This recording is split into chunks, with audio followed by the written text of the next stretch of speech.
qui ne comprend rien de la lourdeur des fonctions qui sont les siennes. Qu'avons-nous fait au bon Dieu pour mériter ça? La mémoire de nos militaires, ils sont payés 20 $ de primes de combat.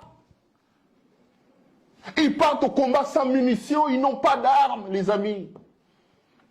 Ils ont des véhicules qui n'ont pas de carburant. Il faut les voir dans les fronts, ces hommes et ces femmes. Ils sont là, ils ne connaissent pas la situation de leurs enfants. Ils dorment dans des camps militaires où une petite maisonnette loge 4 et 5 familles. Tshisekedi est là 4 ans président de la République. Il n'a rien fait.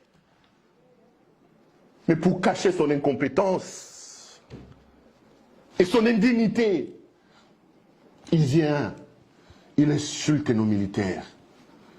Tshisekedi, notre insulteur national.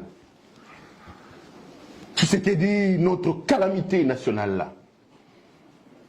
Tshisekedi, l'incarnation de l'inconscience et de l'irresponsabilité au sommet de l'État. Tshisekedi, une parenthèse triste de l'histoire de mon pays qu'il faut très vite refermer.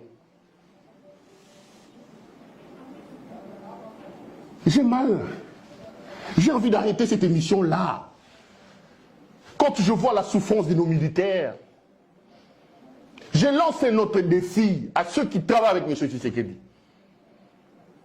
Venez nous dire qu'en 4 ans, M. Tshisekedi a acheté autant de tonnes d'armement. Dites-nous qu'en 4 ans, M. Tshisekedi a doté nos militaires d'autant. Tshisekedi a amélioré leurs conditions de vie. Les dépendants des militaires sont à tel niveau. Les policiers ont reçu les bottines. Les policiers ont reçu des tenues. Rien. Rien. Rien. Il a lancé de manière alambiquée, irréfléchie. Comme la plupart des projets depuis qu'il est là. Cette histoire d'état de siège, ça fait 1 année. 0 Tijengo. 0. 0. Lisez les rapports de l'Assemblée nationale. On vous dit que c'est une histoire qui n'a été mal réfléchie. Il y a un problème d'effectifs, il y a un problème de moyens. Il y a un problème de moyens. Il part dans l'Est de la République comme c'est un champion de déclaration. Il vous dit, écoutez, j'ai remarqué qu'il y a des effectifs fictifs ici. Mais il rentre, il ne fout rien. Il ne fout rien. Il reste dans son confort, dans son inaction. Quelle est la réforme de notre armée que Tshisekedi a mis en place depuis qu'il est là? La réforme. Qu'ils vous disent. Pour que lui, là, Tshisekedi se permette comme ça, gratuitement, d'insulter sur des gens qui donnent leur vie. D'insulter. Commandant suprême. Il va insulter sa propre armée dans un pays étranger. L'armée a dit ici, quand les M23 sont entrés, que ce sont les Rwandais. Lui, Tshisekedi a envoyé son Patrick Mouyaya là pour contredire l'armée. L'armée dit que ce sont les Rwandais. Mouyaya dit autre chose. Mais, attendez. Et pour se cacher de tout ça, il dit Bandoki. C'est Bandoki. Comme dans ses insultes.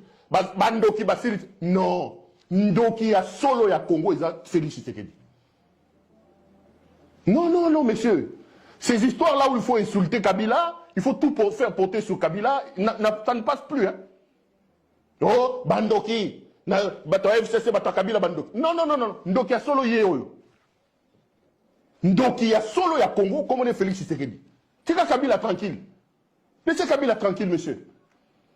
Cette histoire de faire porter tout sur Kabila, ça ne passe plus. Quand il faut jouir avec des tricycles, Kabila n'est pas là. Quand il faut voyager comme un Magellan, des voyages touristiques qui n'apportent rien à la République, il vous amène Jean-Claude Van Damme. Ça c'est bien, Kabila n'est pas là. Quand il faut prendre de l'argent à gauche, Kabila n'est pas là. Mais quand on lui met Bandoki, non, papa. Ndoki a solo, Isayo. Ndoki a solo, c'est toi le président de la République. Kabila disait, le chef ne se plaint pas. J'assume, je prends tout sur moi. Ici, vous avez un chef qui est dans la jouissance, qui se plaint, qui accuse, qui voyage et qui promet. Voilà. Il jouit, il se plaint, il voyage, il accuse